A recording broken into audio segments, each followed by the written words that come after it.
I'm ready. Alrighty, so I guess it's 1 minute past. So this is the fluid flow lecture. I'm Dr. Vicari, or Mark, or whatever. Legal slide. So you guys are all like juniors and seniors, right? So you've all had fluids. In fluids class, generally you're talking about incompressible, liquids mainly. What we're going to be talking about is compressible flow, and compressible flow meaning gases mainly. Compressible flow is flow where there are significant variations in density. So when you're dealing with a liquid flow, water, whatever, water is generally considered an incompressible fluid. So its density is not going to change no matter where it is in the system. So whether it's under 100 psi of pressure or at atmospheric pressure, its density is going to stay the same. But with gases, obviously, their density is a strong function of pressure. Typically, where you see compressible flow is high-speed gas flows. And when I say high-speed gas flows, generally I'm talking about Mach numbers greater than about 0.3 or so. So once you reach a flow rate, or once you reach a speed above Mach 0.3, that's when you start getting into the compressible regime. And liquids are actually compressible too, so just not nearly to the extent that gases are. And when we start talking about the compressibility of the flow, that starts getting into where when the fluid is flowing, it starts to convert a large quantity of its internal energy, or its enthalpy, into kinetic energy, i.e. velocity, speed.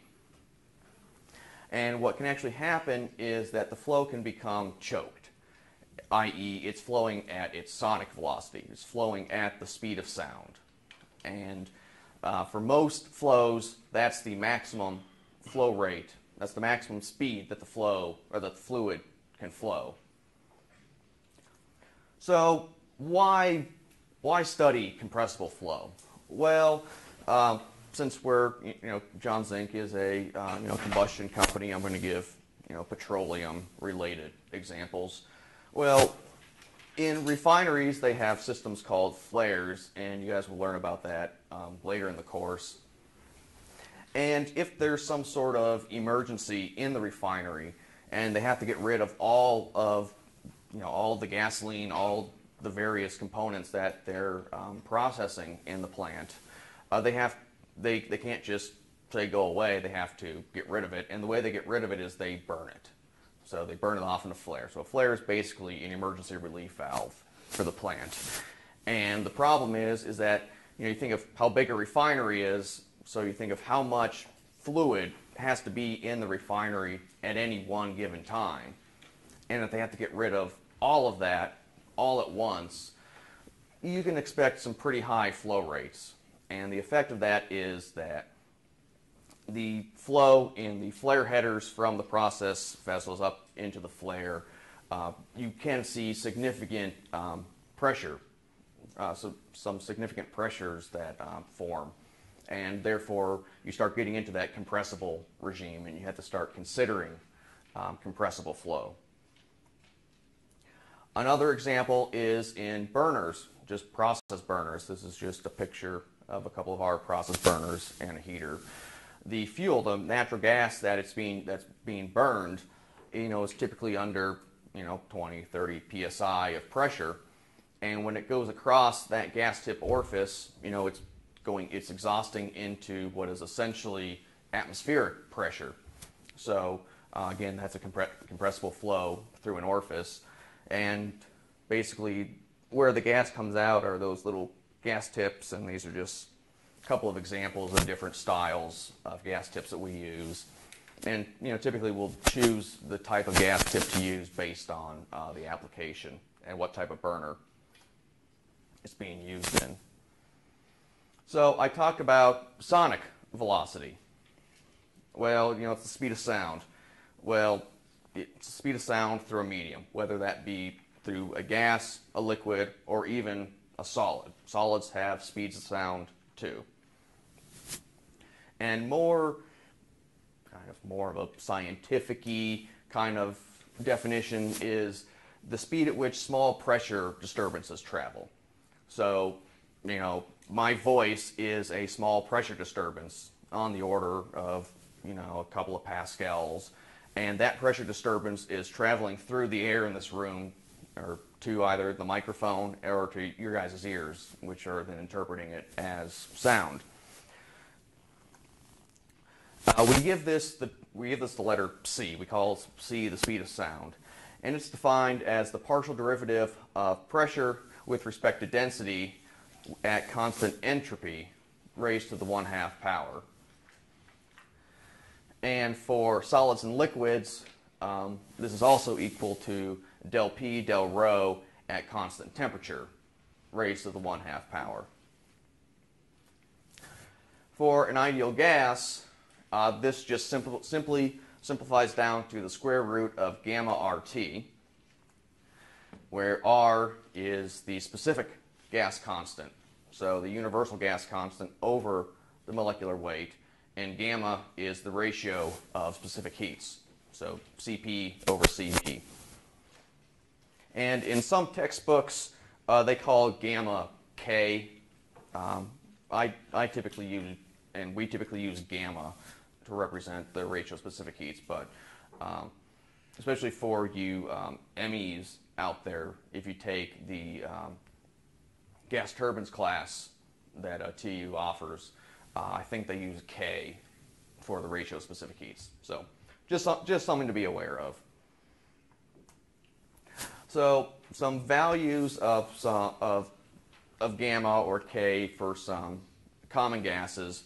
For monatomic gases like helium, argon, neon, basically your noble gases, it's equal to 5/3 exactly, so 1.6667, and that's an exact number. For diatomic gases, nitrogen, oxygen, hydrogen, gases like that, it ends up being about 1.4. And there is some temperature functionality to that. So, it might start off at 1.4 at one temperature, it might be 1.38 at another temperature, or it might be 1.42 at a different temperature. So there is some functionality in temperature to those. Triatomic gases, the gamma drops down to 1.33, again, approximately. And diatomic gases, gamma has an even stronger temperature functionality. And heavier gases, heavier than triatomic, so, quad, 4 atoms or more, have even stronger temperature functionality and even lower gammas. So, for example, propane has a gamma of about 1.12, as an example. So, getting into some of the equations for compressible flow, the first thing we're going to do is assume that the flow is steady and isentropic. So, we don't want to deal with transients, and then, again, since our speed of sound is at constant entropy, we want to assume constant entropy when deriving the equations. I'm just going to present the equations to you. If you want to derive them, that's kind of left as an exercise to the student. If you have trouble sleeping one night, deriving these will definitely put you to sleep pretty quickly. Kind of the typical setup that we kind of think about are two reservoirs, a high pressure reservoir and a low pressure reservoir, and they have some characteristic temperature and pressure associated with each. And of course, the high pressure reservoir has a higher pressure than the low pressure reservoir, and they're connected through some conduit, and the flow obviously flows from high pressure to low pressure. And where this conduit exits into the low pressure reservoir, we call point E the port exit, the exit point, point E. So it works out that the Mach number, if you know your two pressures, and then obviously the properties of the fluid that's flowing, ends up being the square root of 2 over gamma minus 1 times the quantity of the pressure ratio raised to the gamma minus 1 over gamma power minus 1. And if the Mach number that you calculate here is greater than 1, then the Mach number ends up only being 1. Because again, the flow becomes choked once you reach a Mach number of 1. So if you have a high pressure reservoir and a low pressure reservoir, and you're slowly increasing the pressure in the high pressure reservoir, your Mach number will slowly come up and up and up until you reach Mach 1 sonic velocity. And at that point, the flow speed will not increase any further because you're choked at Mach 1. And then the corresponding equations for temperature and pressure are given, as temperature being the upstream total or stagnation temperature. And that's also what these knots are. So when I say like P naught 1, that's the total pressure upstream in the high pressure reservoir, and T naught 1 is the total or stagnation temperature in the high pressure reservoir. So the temperature at the exit is T naught 1 over 1 plus gamma minus 1 over 2 times the Mach number squared. And of course, if you're choked, then the Mach number squared is just 1 squared, or 1. And then pressure, P naught 1 over the quantity of 1 plus gamma minus 1 over 2 times the Mach number squared raised to the gamma over gamma minus 1 power. So that's all interesting math, but how do we actually apply this? What does this actually do for us? And what we use these equations for are for determining heat input from a fuel tip in a burner. So we have a gas tip that we're flowing fuel through, natural gas or propane or whatever, and it's a gas, so it's compressible. And we want to know how much fuel is actually flowing, because generally refineries are only going to have a pressure measurement on the fuel. They're not going to have a flow meter, but they want to know what the flow is. So by measuring the pressure and utilizing these equations, we can calculate what the flow is.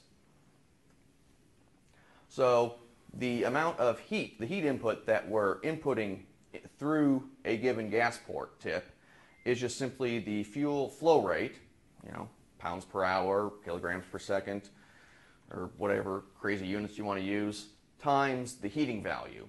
And this is, how much energy the fuel has per unit mass. So BTUs per pound, joules per kilogram, any other, in whatever units you want to use. Well, for a given fuel, the heating value of that fuel is fixed. It's just a property of that fuel. So methane, for example, is about 909 BTUs per standard cubic foot. And that's just what it is. It's a property of that fuel. What we have to calculate is the flow rate of the fuel through the gas port tip, or through the gas port in the tip. So, how much fuel, how many pounds per hour, how many kilograms per second of fuel are flowing. Our low pressure reservoir is the furnace environment, the fired heater environment. So basically at atmospheric pressure, but since it's a furnace, it's at elevated temperature. It's not at 25 degrees C, it's at 1,000 degrees C. And obviously the high pressure reservoir is the gas piping, the fuel piping leading to the gas tip. And point E, I said, was the exit point from the fluid conduit into the low pressure reservoir. And for a gas tip, it's the port exit. So the exit of the port is the reservoir is point E.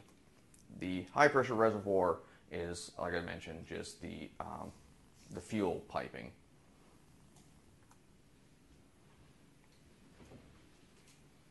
And if you guys have questions, feel free to just stop me at any point. You don't have to wait till the end or whatever.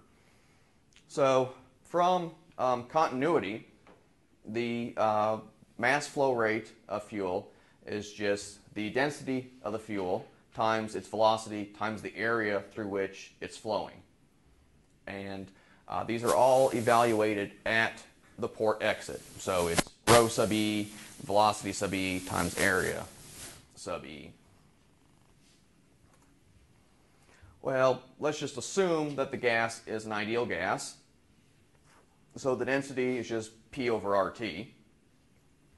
And again, because we want since we want rho in mass units, we're using the specific gas constant, which again is just the universal gas constant over the molecular weight. The velocity is just simply the Mach number times the sonic velocity, since the Mach number is defined as the ratio of actual velocity to the sonic velocity.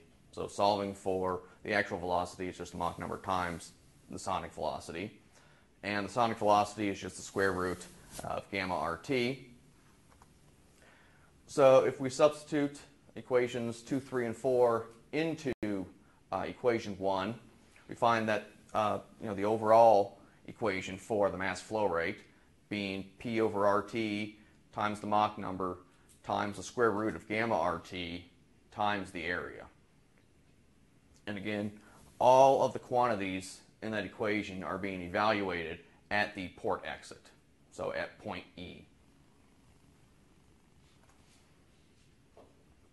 So the question then becomes, will all ports with a given area and at given conditions flow the same amount of fuel? And the answer ends up being no. So there is some geometry dependence on how much fuel or how much fluid it flows through a given orifice. So, as a kind of an example, if you have kind of just a sharp-edged orifice where the thickness of that conduit is very thin compared to the diameter, we like to call it the L over D ratio. So the length over the diameter ratio. If that's very small, then you have a CD, 0.62, 0.7, somewhere in that range. It's a pretty small CD. But if you increase the distance, the length of that conduit, you increase that L over D ratio, your CD increases. And, in this example, it kind of says, you have a CD closer to 0.8 or so. And, well, you still have a sharp edge here that the flow, is coming at one diameter and suddenly hits a wall and has to neck down to a smaller diameter. So if you add a little slope here to kind of help guide the fluid into the port a little bit smoother, well, your CD increases even more, up to, 0.9-ish. And finally, if you just give it, a true smooth interior to the tip, rather than just, a straight conical section, you can get up to, a discharge coefficient of about 0.95. And the discharge coefficient is just simply the ratio of the actual flow to the ideal flow. So the equation we showed in the previous slide is the ideal flow, because there were no geometry variables that go into that equation. That's the flow. If everything was perfectly ideal, what the flow rate through the port you would get would be. But because there actually is a geometry dependence in the flow rate, that's why your actual flow is going to be less than your ideal flow. So that's where the discharge coefficient comes in. So CD, just from inspection of the equation, varies between 0 and 1. Yeah? So we want to use So the question is, do we want to use, a geometry with a CD of 0.95? It depends. So obviously, with a CD of 0.95, you get much closer to the ideal flow rate.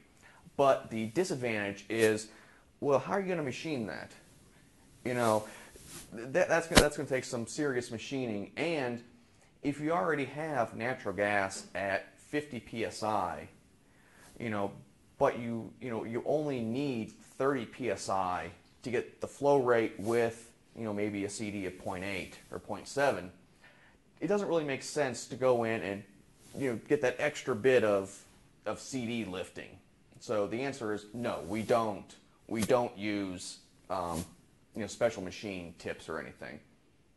We just use straight cast tips that, and the CD is whatever it is, and that's pretty common for that.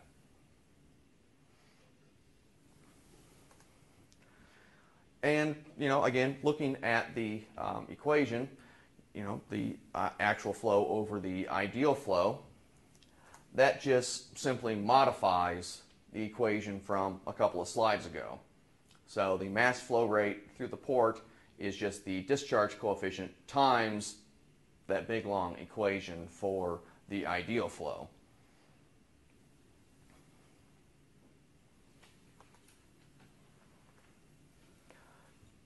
So kind of returning to our heat release equation, we say that it's the fuel flow rate times the heating value of the fuel.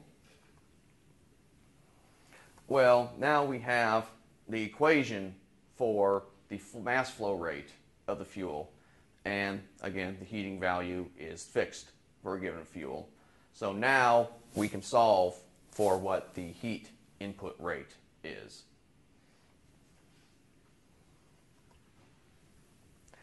So generally, burner manufacturers, Johns Inc. included, don't necessarily expect our customers to go through these equations every time they want to know, well, I'm firing this much from my burner, but I want to fire this much. What should my pressure be? So instead of making our customers have to calculate all these equations all the time, we provide what are called capacity curves, which are basically, we're just taking that equation, that equation for m dot, and using the heating value of the fuel and creating a curve that they can go and read of pressure versus heat release to say, well, I want 2 million BTUs an hour. Oh, that's 17 psi. I need to set my fuel to. And basically, it's the same equations. It's just makes it easier for our customers to utilize our equipment. So this is just kind of an example of a capacity curve.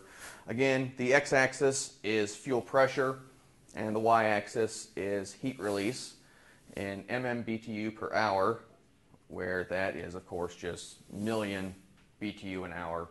So 2 MMBTU an hour is 2 million BTU an hour.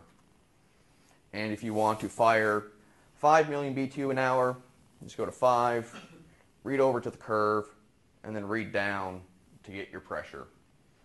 Alternatively, if you want to know what you're firing, you can go and say, well, I'm at 30 psi, read up and over, firing 6.5 million BTU an hour. And then that's just looking at another point there. So you notice that the curve has kind of this, it's kind of curved down here, but then it's linear up here. And that deals with the fact that the flow becomes choked at a Mach number of 1. So below Mach 1, when you're subsonic, you actually have to solve that long equation. You have to solve that long equation for the Mach number, and your temperature and pressure at the exit are also a function of the Mach number squared. So you get a little bit more functionality in there, and it ends up that you kind of get this kind of characteristic, almost square root looking curve there. But once you hit Mach 1 and become sonic and choked at the exit conditions, your Mach number doesn't increase as you increase your pressure. So for methane, it ends up being about 12.5, just shy of 12.5 psi. So if you have methane at 12.5 psi across an orifice, it'll be choked. It'll be flowing at Mach 1, sonic velocity, through that port. And as you increase the pressure of the fuel, what happens is you're not increasing the Mach number, you're not increasing the velocity of the fuel. What you're doing instead is you're actually just increasing the pressure of the fuel.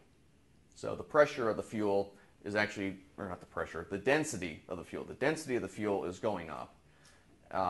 And density is a linear function of pressure, which is why the heat release curve becomes linear once you hit choked conditions. Because if you double your pressure, once you're choked, if you double your pressure, your Mach number is still 1, but you're basically going to double your density. I guess it's just P over RT. And with a double density, you're flowing double the amount of fuel. So again, kind of in that left portion of the chart, you're under subsonic conditions. Mach number is less than 1. And once you reach that critical pressure, which again for methane is about 12.5 psi, you start flowing at sonic velocity, and it's a sonic jet. So, we mentioned the discharge coefficient. For, a CD of 1, a perfectly ideal port, you might have a capacity curve that looks something like this.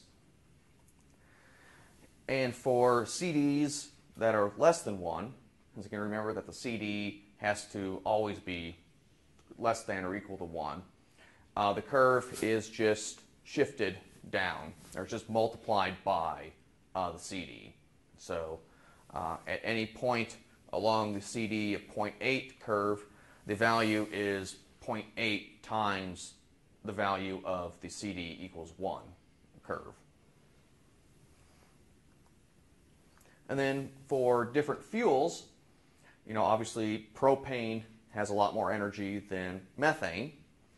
Well, if we have a capacity curve that looks like this for methane, which has a heating value of about 909, 910 BTU per standard cubic foot, a heavier fuel, like maybe you throw in some propane, propane methane mixture, let's say it has 1500 BTUs per standard cubic foot. Well, the curve again just shifts up, and it's just a multiplier of the bottom curve. And then again, if you instead were to add a bunch of hydrogen, which has a very low volumetric heating value, only about 350, 330 BTUs per standard cubic foot, then that curve will just shift down. And basically what this all means is that if you want to fire a certain amount, say 3 million BTU an hour for a heavy fuel, you might only need 17 psi. For methane, or natural gas, you might need 40 psi. And for hydrogen, you need 70 or 100 psi. So, that's something that we have to take into account when we're designing burners, because the customer might say, here are all the possible fuels that we might be firing. And we have to look at the high hydrogen case to say, this case has 90% hydrogen, for example, and he has a maximum of 30 psi of that. Well, we have to size our ports in our tip in order to be able to handle situations like that. Knowing that, well, if they do fire methane or a heavier fuel, they're going to be at a much lower pressure than they would otherwise be, because we have to size the tips we have to size the ports in order to be able to use the high hydrogen fuel at the same heat release. So looking at an example problem, we want to determine the heat release of this burner under the following conditions. The atmospheric pressure is 14.7 psia. The fuel is at 30 psig. The fuel is also 30 psig and 100 Fahrenheit. And let's assume a discharge coefficient of 0.87. And the fuel is 25% methane, 65% propane, and 10% nitrogen. And those are all mole percents. The first thing we want to do, step one, is determine the total fuel port area. Determine the total area for fuel to flow. Well, the burner that we're given has four nozzles. We call them tips. So four tips, four nozzles, and those are kind of called out with the yellow circles. And on each nozzle or on each tip, it has two ports. One port is an MTD number 25, and the other one is an MTD number 36. So there's 8 total ports on this burner, 4 tips and 2 ports per tip. So an MTD number 25 has an area of 0.01755 square inches. There's 4 of those per burner, so the total area of the number 25 ports are 0.07020 inches, and the number 36 has an area of 0.00891 square inches. Again, there's 4 of those, so its total area is 0.03564 square inches. So the total amount of area for flow is just over 0.1 square inches. Yeah. What about like the middle circle, the big one? Isn't that also too? So the question was, what about the middle circle? You mean like the kind of the bluish area? Yeah. So that's actually where the air comes in. So one of the main, in addition to providing heat to a fired heater in an oil refinery, one of the main constraints are emissions. Have you guys had the emissions? Okay, so NOx being the big one. And it turns out one of the best ways, or one of the current best ways to minimize NOx emissions is to stage the fuel. So delay the mixing of the fuel and air and allow the fuel to entrain furnace flue gases, which are CO2, water, and nitrogen basically.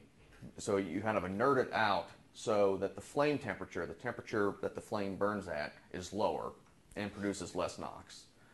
So you have you have air coming up through the middle, and there is a little bit of fuel that's in the middle there, but that's mainly just to make sure that the flame stays anchored.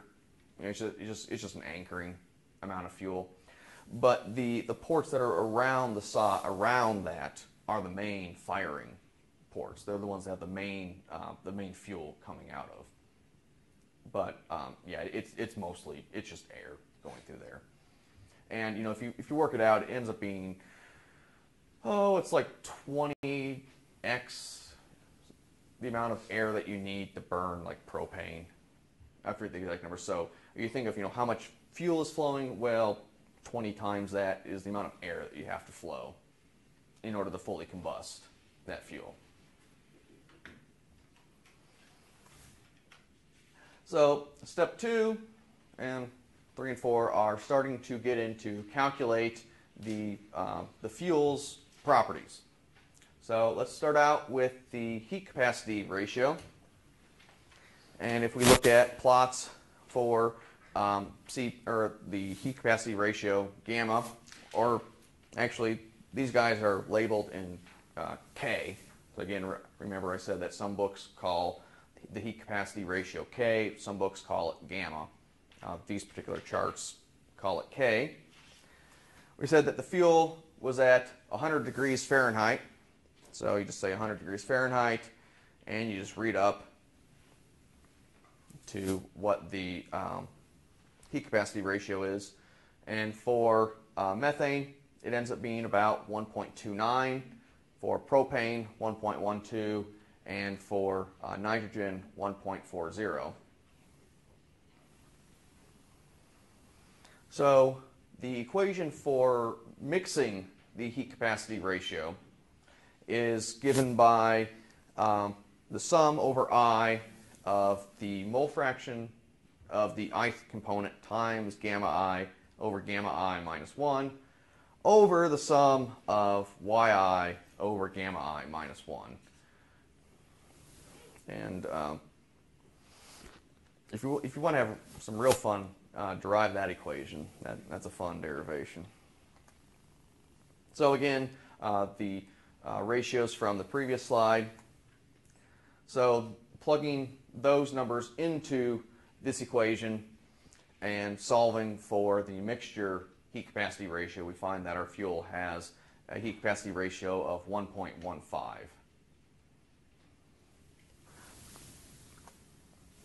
So the next thing we want to do is calculate the molecular weight of the fuel, which is just a mole fraction averaged molecular weight.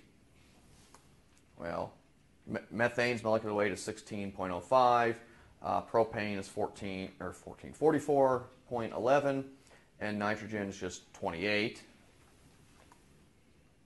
So plugging those into the equation and solving for the mixture molecular weight, we find that it's 35.48. And then the last fuel property we need is the lower heating value of the fuel. And again, it's just a mole fraction weighted average. So the lower heating value of methane is 909, propane is 2315, and nitrogen, being inert, obviously has 0 lower heating value. So if we plug that in and solve for the mixture heating value, it ends up being about 1,732 BTUs per standard cubic foot. But the problem is that that's per unit volume, and we're going to be calculating a mass flow rate. So we want our LHV to be in terms of mass. So we want, more of like, a BTU per pound kind of basis. So basically we just multiply it by a couple of conversion factors. 10.732 is just the universal gas constant in English units. Standard conditions for English units is 520 degrees Rankine, 60 Fahrenheit, 1 atmosphere, 14.7, and then multiply the molecular weight, 35.48. So we end up with 18,532 BTU per pound mass. And one interesting bit is that although methane and propane have very different volumetric lower heating values, if you look at their gravimetric heating values, i.e. BTUs per pound, they're actually pretty similar. And in fact, most hydrocarbons are approximately 20,000 BTU per pound. So a little bit of trivia there. Next thing we want to do is determine whether the flow is sonic or not at the port exit. And again, we're just going to use our Mach number equation. Again, recalling that for the pressure ratio, we have to use absolute pressures.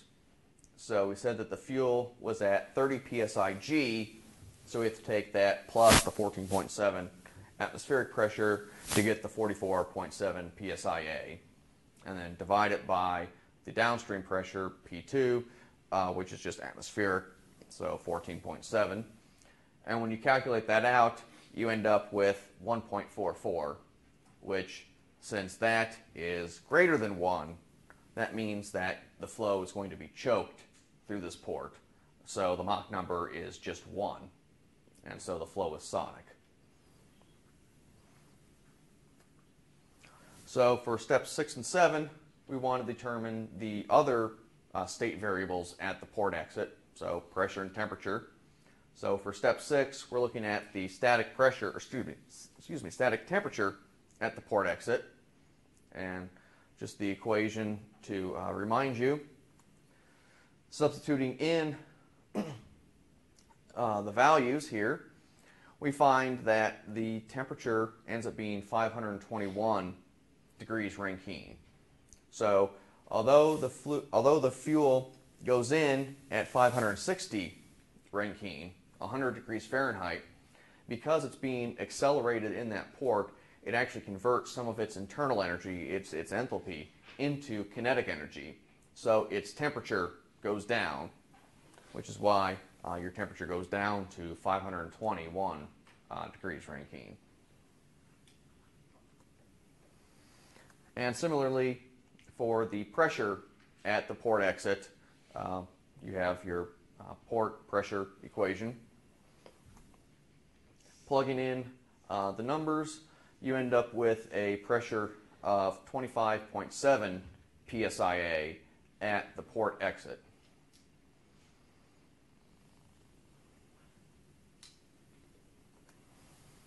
So step 8, we want to determine what the fuel's density is at the port exit.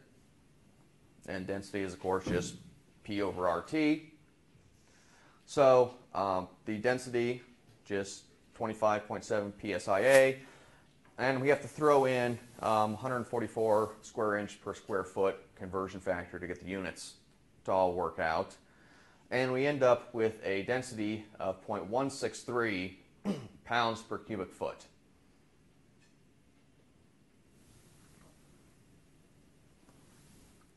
So step 9, we want to determine what the sonic velocity at the port exit is. So we've already determined that the flow is sonic at the port exit, but now we want to know what that velocity is. So again, c, the sonic velocity, or c, the speed of sound, is just the square root of gamma RT.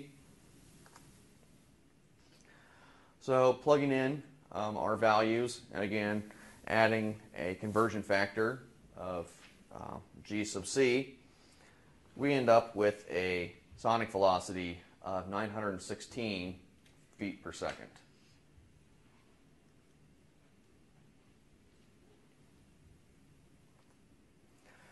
So step number 10, determining the mass flow rate. Well, that's just the discharge coefficient times rho VA, where V in this case, the velocity, is just the Mach number times the sonic velocity. So plugging in the values from the problem and adding a couple of conversion factors to go from square feet to square, or go from square inches to square feet and from hours to second. We find that our mass flow rate is 344 pound mass per hour. So that's the flow rate of fuel going into this burner. And so the last part is to determine the heat release of the burner. Now the heat release is just the mass flow rate times the lower heating value. So it's just 344 pound mass times that 18,532 BTU per pound mass, or 6,371,000 BTU per hour, which is just 6.37 million BTU per hour. And for this example, I went ahead and created the corresponding capacity curve, and we said we were at 30 psig. And if you read up and over, we can read about 6.4 million BTU an hour off the chart, which is pretty close to the answer of the answer we got from solving the equation, 6.37.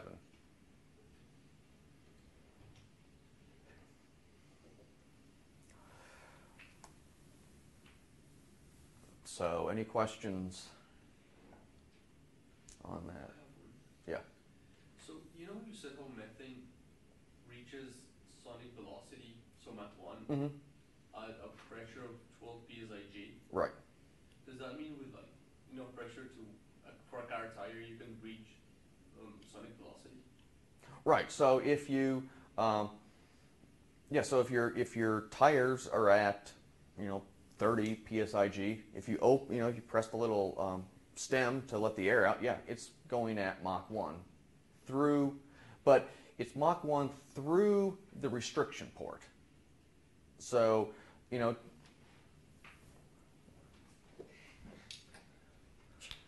might have your valve stem, and then the little, I don't know what that little thing in the middle that you push on.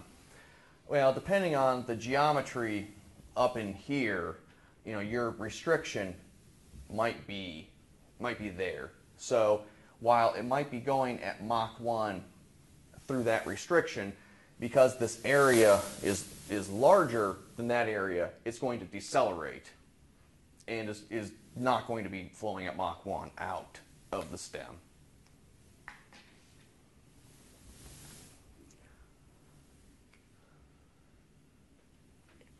Any questions from you guys in South Dakota? Everybody still awake?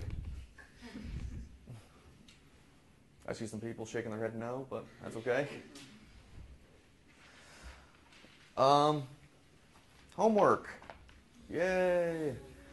A day without homework is like a day without sunshine. And for the South Dakota guys, I forgot to email it to you. I will email it to you when I get back to the office. So,